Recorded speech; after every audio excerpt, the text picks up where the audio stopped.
안녕하세요. 미주시론 대학의 미준입니다. 5월 17일 오늘의 미주시 뉴스를 시작합니다. 오늘도 변함없이 미국 주식 투자의 정석을 지키고 있는 미준에 오신 것을 환영합니다. 제가 항상 미국 주식 투자의 정석을 지키는 채널이다 이렇게 미준을 소개해드리잖아요. 하지만 엄밀히 따지고 보면요, 사실 미국 주식 투자의 정석은 존재하지 않는 것이 맞습니다. 왜냐면요, 우리 각자가 처해 있는 개인적인 상황이라든지 투자 여건이 너무나 다르잖아요. 예를 들어서 20대 투자자랑 60대, 70대 투자자의 성향이 같을 수도 없고요. 투자 전략이 같아서는 안 된다고 생각이 되고요.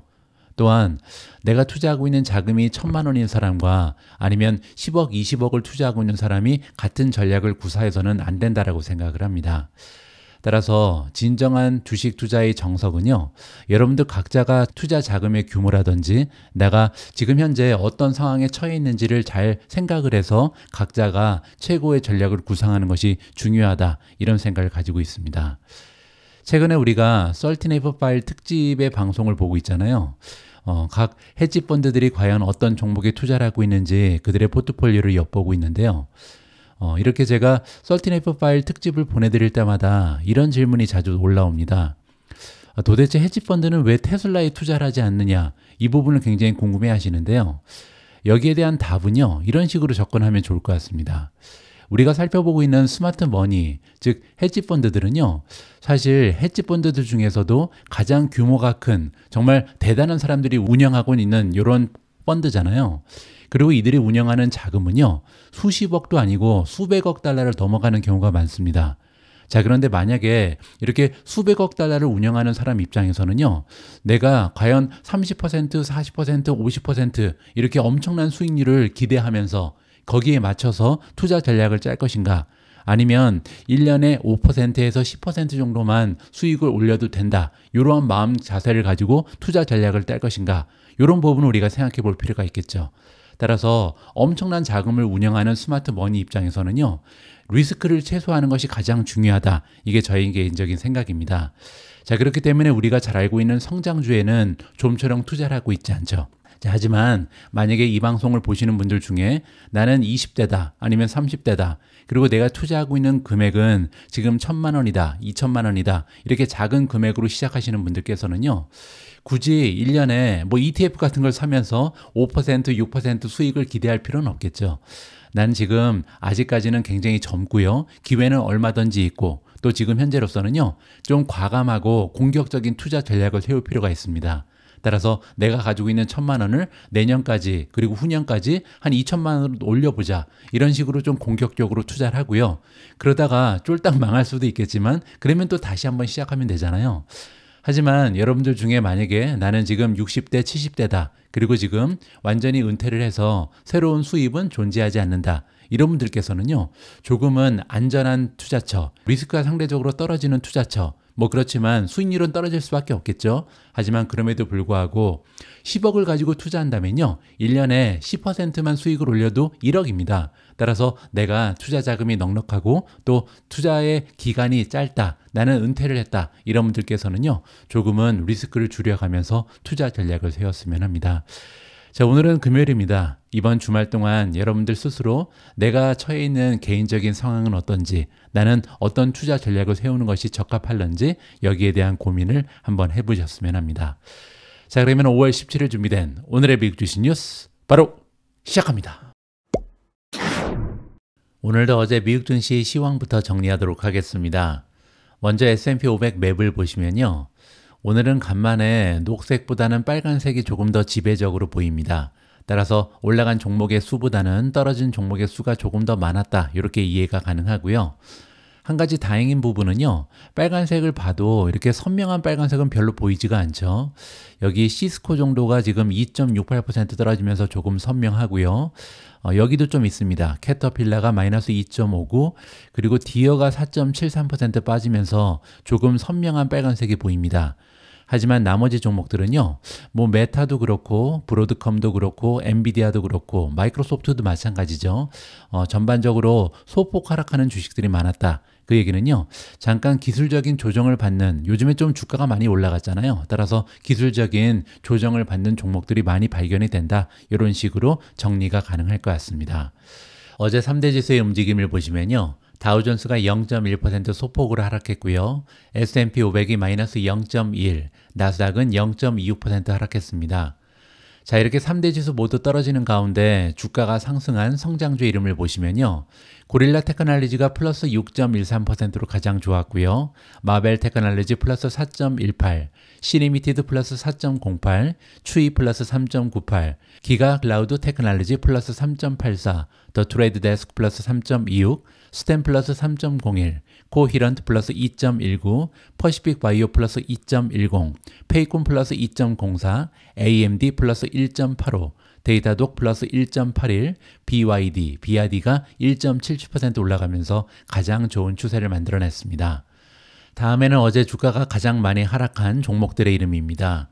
코인베이스가 9.43% 급락했고요. 업스타트 마이너스 8.89, DXYZ 마이너스 7.36, 벌팁 홀딩스 마이너스 6.99, 레딧 마이너스 5.45, SMCI 마이너스 5.04, 블룸에너지 마이너스 4.90, 디어 마이너스 4.73, 필로튼 마이너스 4.42, 마이크로 스트래티지 마이너스 4.2, 사운드 하운드 AI 마이너스 3.95, 레모네이드 마이너스 3.59, 마지막으로 인피니온이 3.49% 떨어졌습니다.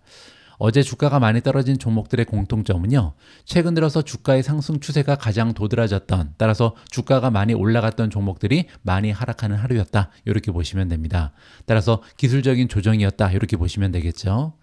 다음에는 미준 탑13의 성적입니다. 어제는 세 종목만 상승을 했는데요. 펄솔라가 1.40% 올라갔고요. 테슬라가 플러스 0.49, 마이크론 테크놀로지 0.06% 소폭으로 상승했습니다. 나머지 종목은 모두 떨어졌는데요. 팔란티어가 0.09% 거의 횡보를 했고요. 비트코인이 0.1% 떨어지면서 66,230에 가 있습니다.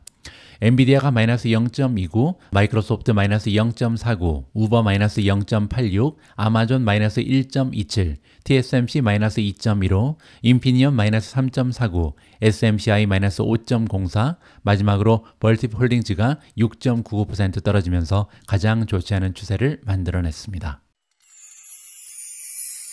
오늘은 금요일입니다. 그래서 오늘도 여러분들께서 주말을 기분 좋게 보내실 수 있도록 긍정적인 뉴스 하나를 준비했습니다. 차트 전문가에 따르면요, 미국 증시가 6,100까지 갈 수 있다는 굉장히 긍정적인 전망이 제시되고 있는데요. 이 기사를 통해서 우리가 차트를 분석하는 방법도 함께 공부를 해보면 좋을 것 같습니다. S&P 500 지수가 수요일 아침 사상 최고치를 경신하면서 짧은 기간 하락폭인 6%를 지워버렸습니다. 제가 여러분들께 종종 강조드리는 것처럼 미국 증시는요, 절대 떠나면 안 됩니다. 언제 갑자기 폭등할지 알 수가 없거든요. 4월 달만 해도 분위기가 굉장히 안 좋았잖아요. 그런데 이렇게 4월 한 달 동안 6% 가까이 떨어졌던 미국 증시가요, 단 2주 만에 이러한 하락폭을 다 지워버렸습니다. 급상승해버렸죠. 자, 지수가 단기적으로 상승세를 이어나가고 있는 지금 상황에서 그러면 앞으로 상승 여력이 얼마나 많이 남아있을까? 지금 투자자 입장에서 굉장히 궁금한 부분이죠. 우리가 참고할 수 있는 다양한 지표가 있습니다.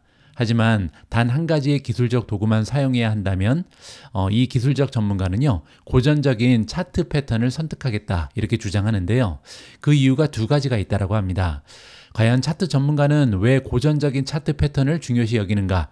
첫 번째 이유는요, 차트 패턴은 명확한 목표 그리고 지지, 저항 구간을 알려주기 때문이라고 합니다. 따라서 차트를 잘 분석하면요, 어디까지 올라갈 수 있는지 타겟이 보이고요. 두 번째로 지지선 그리고 저항선이 뚜렷하게 나타난다. 따라서 차트를 분석하는 것은 굉장히 유용하다 이렇게 얘기하는 거고요. 두 번째 이유는 뭐냐면 상승 및 하락 패턴의 승률이 시장의 지배적인 추세를 결정하기 때문이라고 합니다. 자, 이 부분이 오늘의 하이라이트인데요. 이게 무슨 얘기냐면 우리가 차트를 분석하다 보면요, 차트가 잘 안 맞을 때가 있죠. 왜냐하면 100% 분석한 내용대로 안 가기 때문인데요. 자, 그럼에도 불구하고 차트를 분석해야 되는 이유는 뭐냐면요, 확률의 게임이기 때문입니다.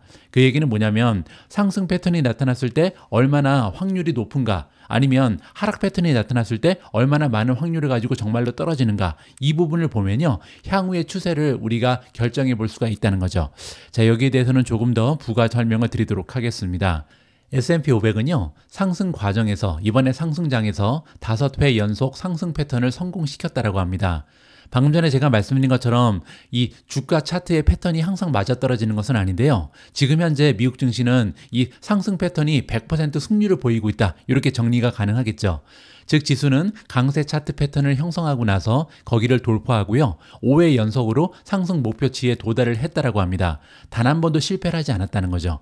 그런데 반대로요 잠재적인 약세 설정은 모두 실패했다라고 합니다. 따라서 주가가 떨어질 수 있는 이 약세의 패턴이 형성된 적은 있는데 형성만 되고 실제로 떨어지지 못했다는 거죠. 따라서 실제로 하락폭은 매우 미미했고요 일간 차트를 통해서만 감지할 수 있었다라고 합니다. 자, 여기 차트에서 보여주고 있는데요. 1번, 2번, 3번, 4번, 5번 이렇게 5번의 강세 패턴이 형성이 됐는데요. 여지없이 100% 계속 올라가고 있죠. 자, 일단 1번을 보시면요. 바로 이 부분인데 여기 지금 봉우리가 있고요. 그리고 어깨가 2개 있는데요. 이게 뒤집어졌잖아요.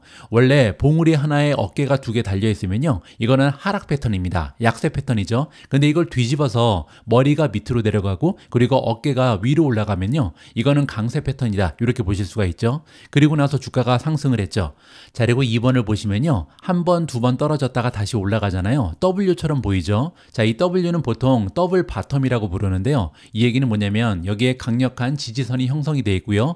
이 지지선 아래로 매도할 의사가 시장이 없다. 이렇게 보시면 됩니다. 따라서 여기에서 여지없이 반등을 하면서 다시 한번 올라갔고요.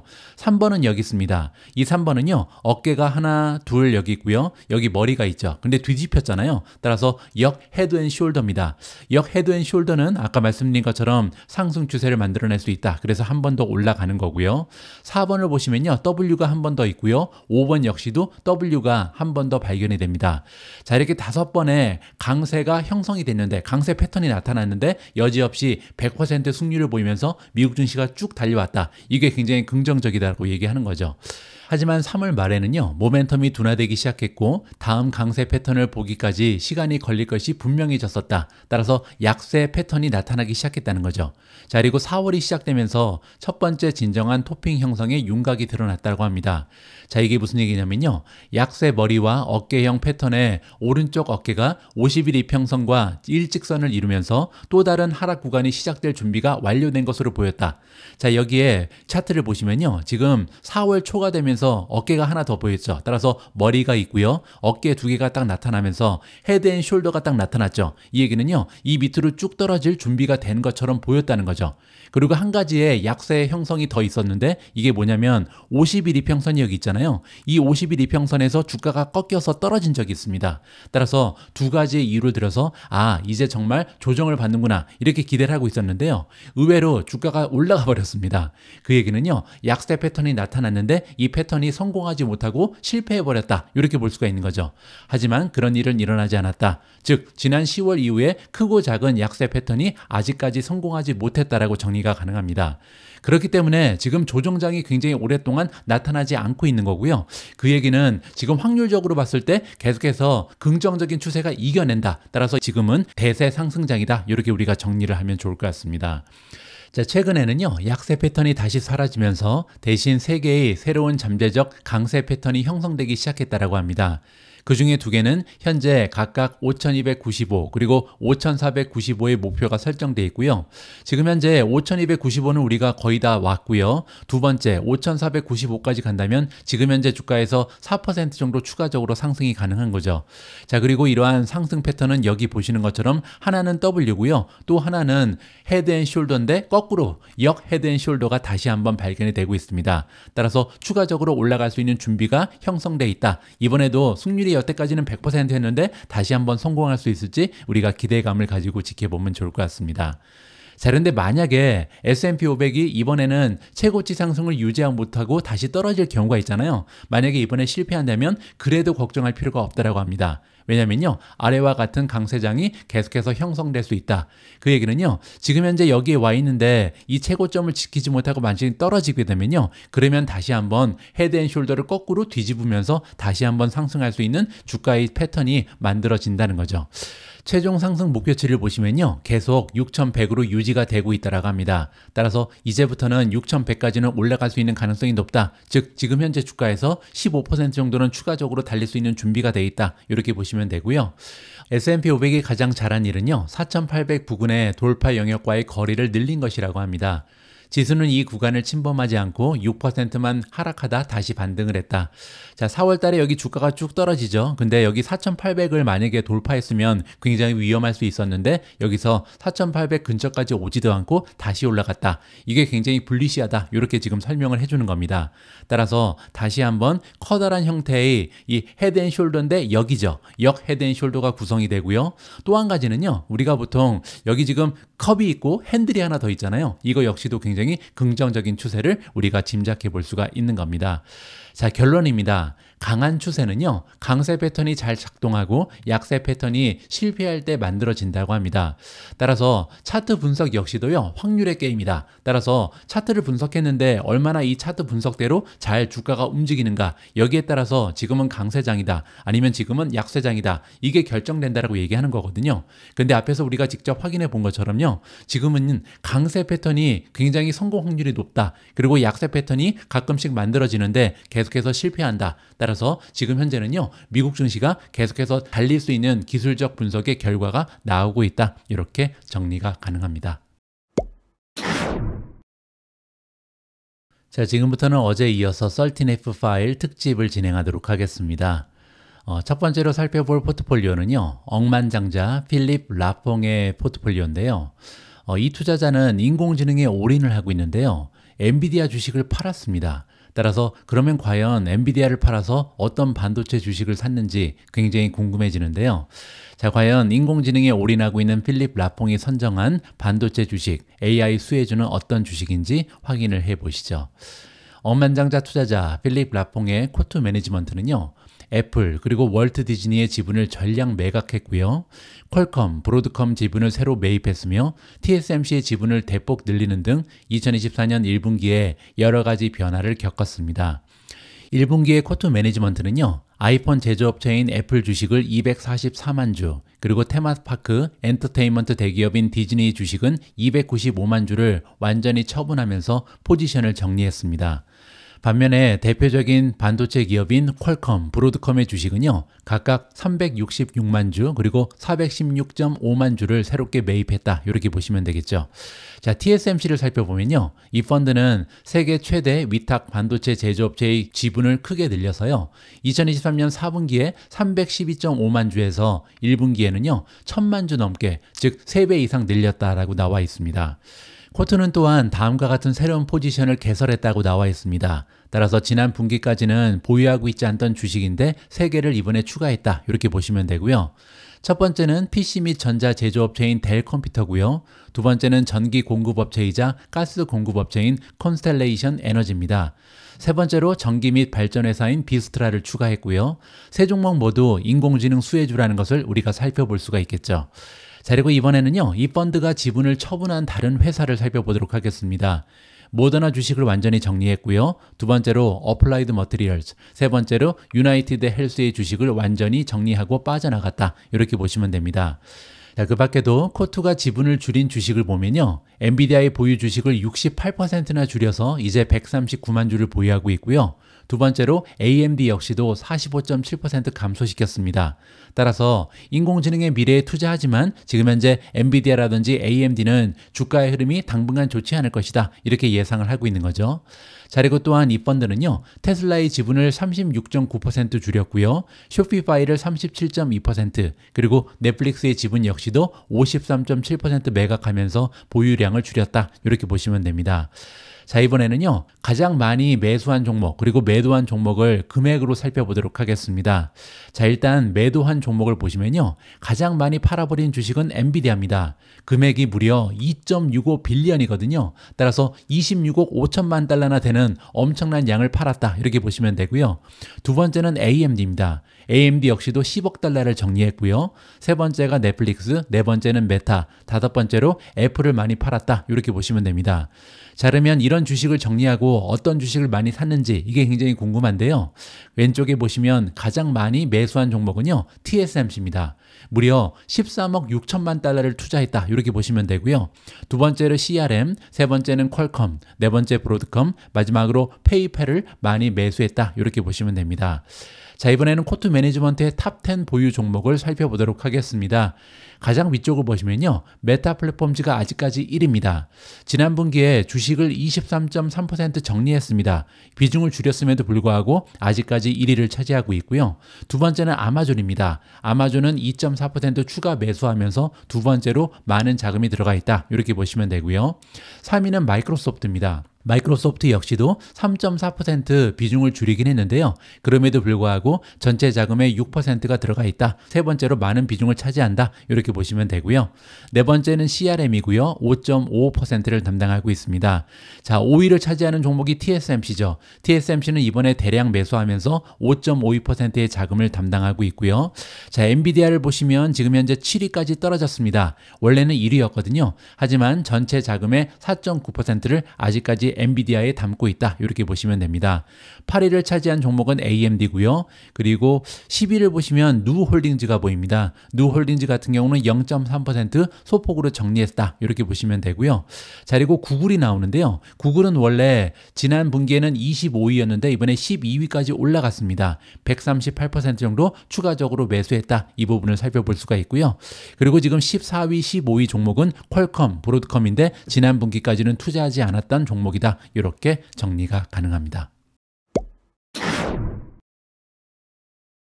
다음으로 함께 살펴볼 포트폴리오는요, 역시 또 한 명의 전설 데이빗 테퍼의 포트폴리오입니다. 데이빗 테퍼가 얼마나 대단한 사람인지 잠깐 보여드리죠. 자, 여기 블룸버그 기사 내용에 따르면요, 과거 수십 년 동안 데이빗 테퍼의 연평균 수익률은요, 무려 28%입니다. 이게 1, 2년 수익률도 아니고요. 수십 년 동안 헤지펀드를 운영하는데 평균적인 수익률이 28%다. 정말 말도 안 되는 수익률을 올리고 있다. 이렇게 보시면 되고요. 그리고 한 가지 더 대단한 부분은 뭐냐면요. 2022년에 우리가 베어마켓에 굉장히 많은 고통을 받을 때 이 투자자는요, 플러스 12.5%였습니다. 따라서 베어마켓이 와도 10% 넘는 수익을 낼 수 있는 굉장한 투자 실력을 가지고 있는 분이다. 이렇게 보시면 되겠죠. 자, 따라서 데이빗 테퍼가 어떠한 포트폴리오를 운영하는지 굉장히 많은 관심을 가지고 지켜볼 필요가 있습니다. 자, 이번에 제목을 보시면요, 메가테크 기업을 팔고 있습니다. 그리고 새롭게 매수하는 종목은요, 캐시우드의 ETF를 사고 있거든요. 굉장히 흥미진진하죠. 자세한 내용을 좀 보도록 하겠습니다. 억만장자 투자자 데이빗 테퍼의 헤지펀드는요, 2024년 첫 3개월 동안 중국 기술주에 대한 베팅을 늘리는 한편 미국의 주요 종목에 대한 노출을 줄였습니다. 수요일에 발표된 아팔루사 매니지먼트의 분기 보고서에 따르면요, 알리바바는 수억 달러 상당의 주식을 매입한 후 현재 가장 많이 보유하고 있는 주식입니다. 따라서 지금 현재 데이빗 테퍼가 가장 강추하는 주식은 알리바바다. 이렇게 보시면 되겠죠. 마찬가지로 이 펀드는요, PDD 홀딩즈와 바이두의 지분을 크게 늘렸고요. 두 종목 모두 상위 10개 보유 종목 목록에 올랐다. 자, 따라서 지금 현재 중국 주식에 대해서 굉장히 긍정적인 전망을 가지고 있다는 것을 확인해 볼 수가 있었습니다. 펀드에 새롭게 추가된 종목도 중국 성향이 있다라고 얘기하는데요. 아팔루사가 1분기에 새롭게 추가한 주식으로는 어도비가 있고요. iShares FTSE 차이나 라지캡 ETF도 매수했습니다. 세 번째로 JD.com도 중국 기업이죠. 그리고 마지막으로 크레인시얼즈 CSI 차이나 인터넷 ETF, 따라서 중국 관련된 주식을 싹쓸이하고 있다. 이렇게 보실 수가 있겠죠. 아팔루사는요, 여전히 미국 기술주에서 상당한 규모의 포지션을 보유하고 있다. 조금 이따 자세한 내용을 살펴보고요. 하지만 1분기 동안 알파벳 그리고 메타 플랫폼즈의 투자 비중을 많이 줄였다라고 요약이 가능합니다. 그리고 또한 마이크로소프트에 대한 풋 옵션도 보유하고 있는데요. 그 얘기는 2분기에 더 많은 매도를 할 가능성이 있다. 이렇게 해석이 가능하겠죠. 자, 이번에 제출된 13F 파일에는요, 언제 어떤 가격의 거래가 이루어졌는지 그리고 3월 말 이후에 포지션이 변경되었는지는 나와 있지 않습니다. 하지만 그럼에도 불구하고 중국 기술주들은요, 2분기 들어서 19% 상승하는 등 상승 추세를 보이고 있다.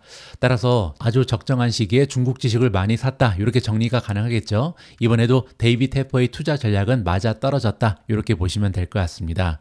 자, 다음에는요. 데이빗 테퍼가 운영하고 있는 아팔루사에서 가장 많이 매도 그리고 매수한 종목의 이름을 살펴보도록 하겠습니다. 자, 1월부터 3월까지 3개월 동안 데이빗 테퍼가 가장 많이 매도한 종목은요, 바로 엔비디아입니다.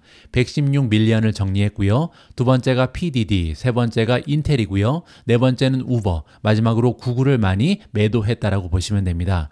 자, 다음에는 이러한 종목을 정리해서 마련된 현금으로 추가 매수하거나 새롭게 매수한 종목들의 이름을 보도록 하겠습니다. 자, 여기 나와 있는 것처럼 가장 많이 매수한 종목의 이름은 오라클이고요. 140밀리언을 투여했죠.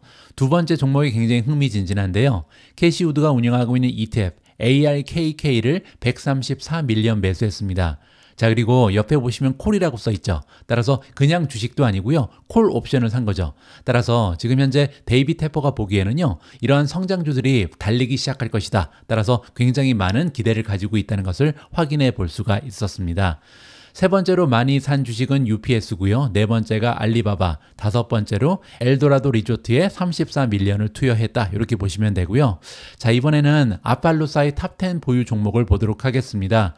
앞에 기사에서 나온 것처럼 알리바바가 지금 1위죠. 158% 지분을 늘리면서 당당 12.05%의 자금을 담당하고 있다. 지금 현재 가장 좋게 보는 주식은 알리바바다. 이렇게 보시면 되고요.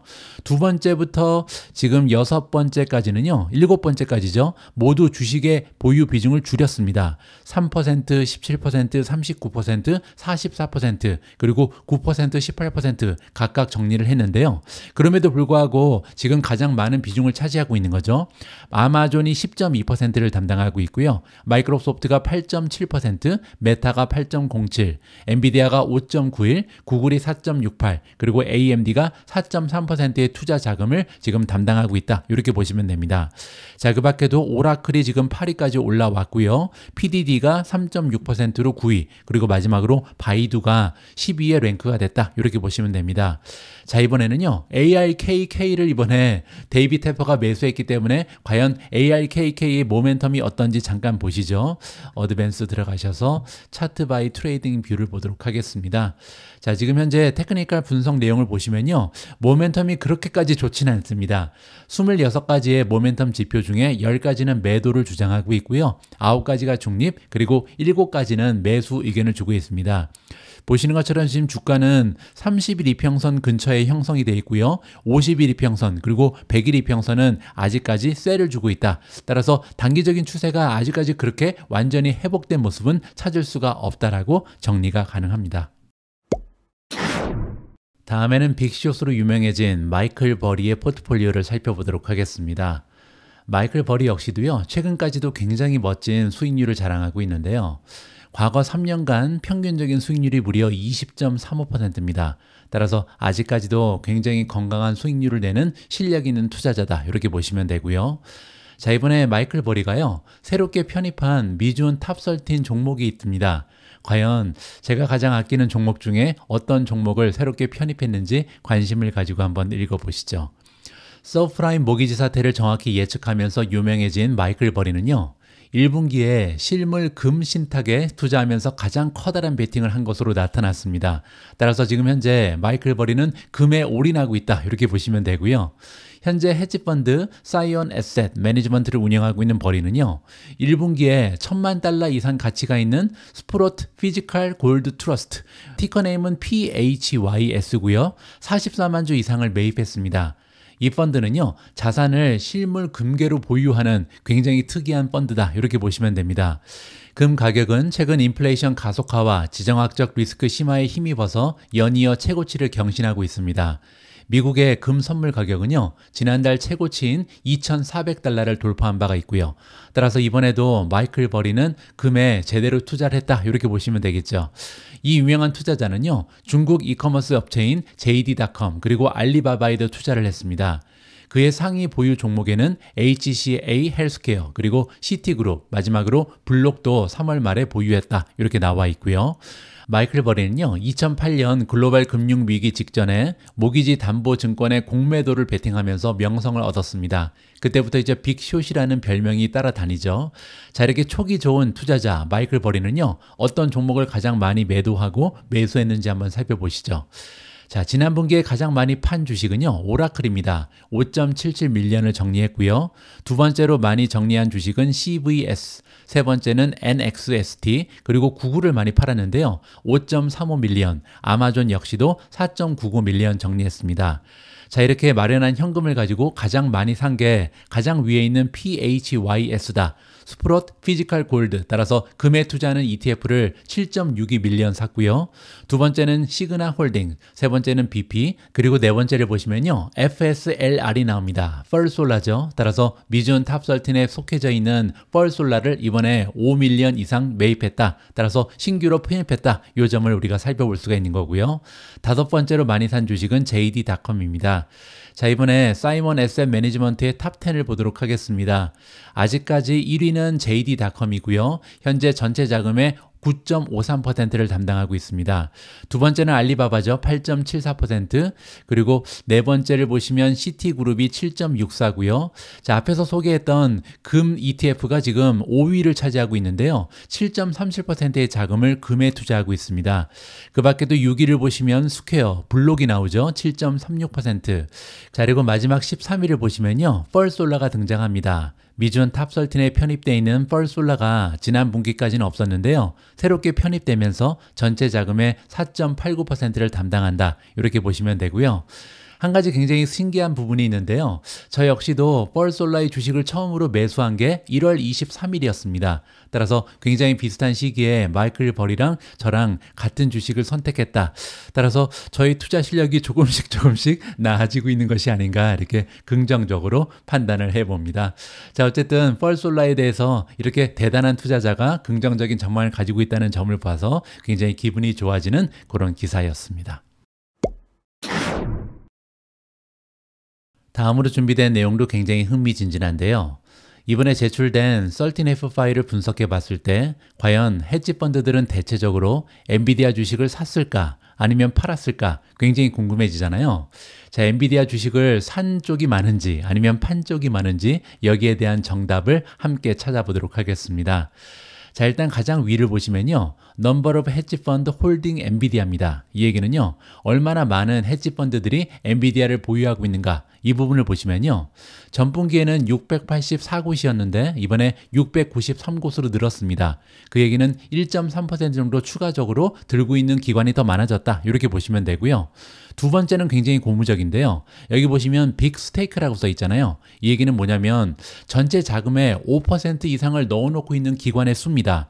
지난 분기에는 68곳밖에 되지 않았는데요. 이번에는 무려 106곳으로 늘어났습니다. 무려 55.88% 상승했다. 따라서 굉장히 많은 기관들이요. 커다란 자금을 엔비디아에 넣기 시작했다. 이렇게 긍정적인 추세를 살펴볼 수가 있는 거죠. 다른데 아래쪽을 보시면 굉장히 재미있는 수치가 등장하는데요. 헤지펀드들 중에 엔비디아를 매수한 헤지펀드의 수 그리고 매도한 헤지펀드를 비교해 보는 겁니다. 지난 분기에는요. 330곳에서 엔비디아를 팔았고요. 352곳의 헤지펀드가 엔비디아를 샀습니다. 자, 그런데 이 수치가 이번에는 반대가 됐거든요. 407곳에서 엔비디아를 매도했고요. 엔비디아를 산 헤지펀드는 284곳에 불과했습니다.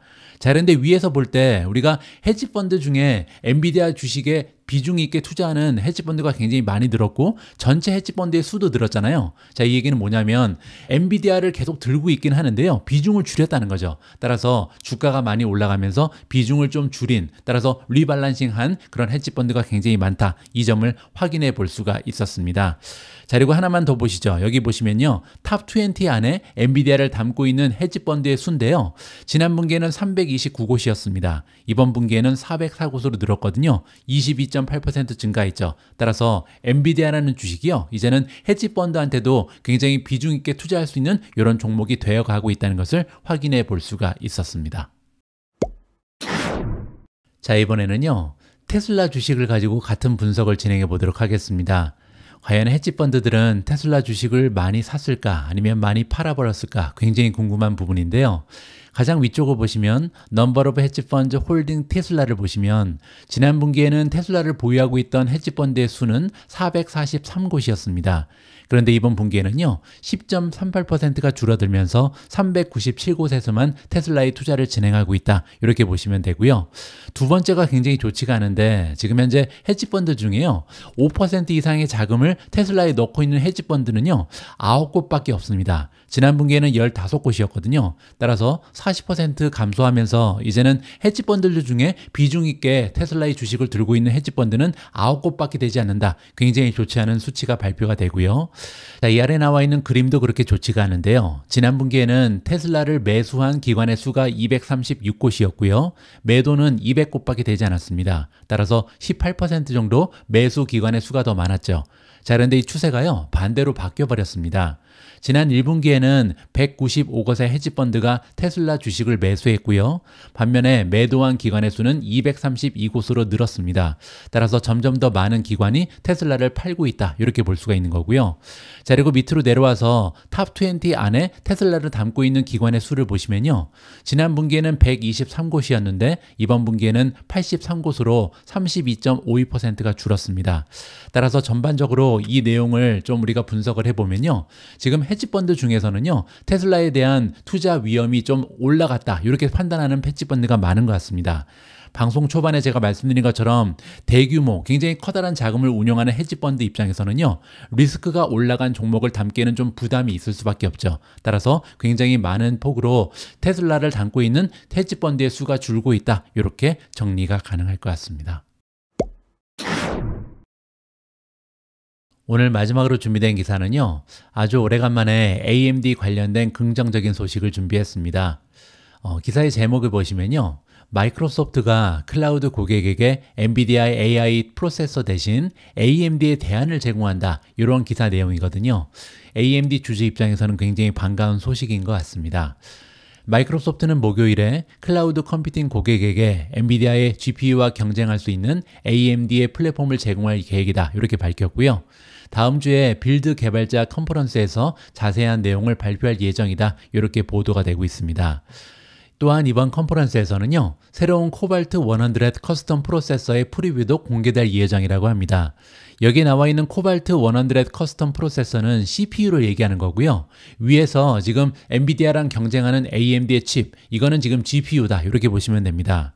AMD 플래그십 MI300X AI 칩, 이게 이제 GPU인데요. 이 GPU는 애저 클라우드 컴퓨팅 서비스를 통해 판매될 예정이라고 보시면 되고요.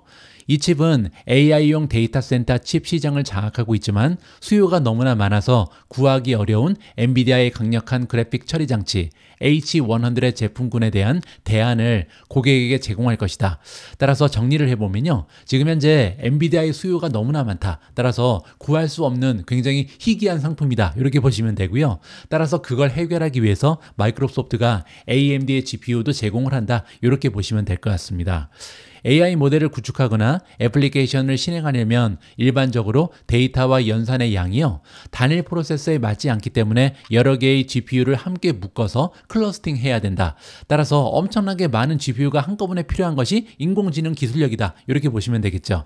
올해 AI 칩의 매출로 40억 달러를 예상하는 AMD는요. 이 칩이 대규모 AI 모델을 훈련하고 실행할 수 있을 만큼 강력하다. 이렇게 주장을 하고 있습니다. 마이크로소프트의 클라우드 컴퓨팅 사업부 애저에서는요. 엔비디아의 최고급 AI 칩뿐만 아니라 자체 개발한 AI 칩인 마이아에 대한 액세스를 판매하고 있다. 따라서 마이크로소프트도요. 자체적으로 개발한 마이아라는 GPU가 있는 거죠. 따라서 애저에서 이 세 가지의 GPU가 구동된다. 이렇게 보시면 됩니다. 이와는 별도로 다음 주에 프리뷰가 계획되어 있는 코발트 100 프로세서는요. 암홀딩즈의 기술을 기반으로 하는 다른 프로세서보다 40%나 더 나은 성능을 제공한다. 이렇게 회사가 밝혔습니다. 스노우플레이크 등이 이를 이미 사용하기 시작했다. 따라서 이 코발트 100 CPU의 수요도 계속해서 올라갈 가능성이 높다. 굉장히 긍정적이죠. 자, 인공지능이 발달을 하면서요. GPU뿐만 아니라 이렇게 CPU의 수요도 올라가고 있고요. 우리가 잘 알고 있는 것처럼 메모리 반도체에 대한 수요도 급등하고 있습니다. 전반적으로 반도체 산업이 활성화될 수 있는 좋은 계기가 마련되고 있다. 이렇게 보시면 되겠죠. 11월에 발표된 코발트 칩은요, 마이크로소프트의 기업용 메시지 도구인 팀즈를 구동하기 위해 테스트 중이고요. 아마존에서 자체적으로 만든 그라비톤 CPU와 경쟁할 수 있는 위치에 있다. 이렇게 보시면 될 것 같습니다. 자, 이번에는 AMD 주식의 펀더멘탈을 오래간만에 한번 체크해 보시죠. 레이팅으로 들어가서 퀀트 스코어를 보니까요, 5점 만점에 3.27을 받고 있습니다. 자, 그런데 3.27에 머무르고 있는 이유가 궁금해지잖아요. 자, 여기 팩터 그레이드를 보시면요, 그로스 성장률은 A-로 굉장히 좋고요, 수익성도 B+ 나쁘지 않습니다. 모멘텀도 A-고요. 자, 그런데 두 가지가 지금 걸려 있는데요, 리비전 C-, C-면 평균치잖아요. 따라서 이 리비전 때문에 문제가 되는 것은 아니고요. 중요한 것은 밸류에이션이 문제죠. D-. 따라서 한 가지라도 F 학점 아니면 D-를 받으면요, 퀀트 스코어는 절대 3.5를 넘으면서 매수 의견을 던져줄 수가 없다. 따라서 밸류에이션이 걸린다. 이렇게 보시면 되겠죠. 자, 밸류에이션 한번 봐야 될 것 같습니다. 자, P 레이쇼를 포워드로 보시면요, 98.75배입니다. 따라서 AMD는 원래 비싼 주식이긴 하거든요. 과거 5년 평균이 89.6배입니다. 따라서 과거에 비해서 조금 더 비싼 수준이다. 이렇게 보시면 되고요. 하지만 다가오는 1년 그리고 다가오는 2, 3년 동안 성장률이 가속화될 것으로 기대가 되기 때문에 PEG를 보시면요, 1.02까지 떨어져 있습니다. 따라서 성장세가 괜찮기 때문에 이 정도의 PER을 한번 우리가 용납할 수 있지 않을까, 이렇게 기대를 해볼 수가 있는 거고요. 자, 그리고 지금 현재 모멘텀도 잠깐 보시죠. 26가지의 모멘텀 지표 중에요, 2가지는 매도, 10가지는 중립이고요, 14가지는 매수를 주장하고 있습니다. 따라서 현재 AMD의 이 모멘텀이 조금씩 향상되고 있다, 나쁘지 않다, 이렇게 정리가 가능하겠죠. 자, 따라서 정리를 해보면요, AMD 같은 경우는 현재 PC 시장이 조금씩 바닥을 찍고 반등을 시도하고 있잖아요. 따라서 굉장히 좋은 사이클이 맞물려 있습니다. 이제 중요한 것은요, 과연 투자자들이 기대하는 만큼 GPU, 즉 인공지능의 수혜주의 모습을 보여줄 수 있는가. 엔비디아랑 바로 경쟁이 불가능하겠지만 어느 정도 엔비디아 칩에 대한 대안으로 인정을 받을 수 있는가, 여기에 승패가 달려있다, 개인적으로 판단하고 있습니다. 5월 17일 오늘의 미국 주식 뉴스는 여기까지입니다. 이번 주에도 미중과 함께 미국 주식 투자 진행해 주신 모든 분들께 감사의 말씀을 드립니다. 여러분들 주말 동안 편안하고 즐거운 시간 가지시고요. 저는 다음 주에도 여러분들 투자 활동을 성공적으로 만들어 드릴 수 있는 소중한 정보 잘 취합해서 다시 인사드리겠습니다. 우리 모두가 미국 주식 투자로 은퇴하는 그날까지 다 함께 화이팅입니다. 행복한 하루 되세요. 감사합니다.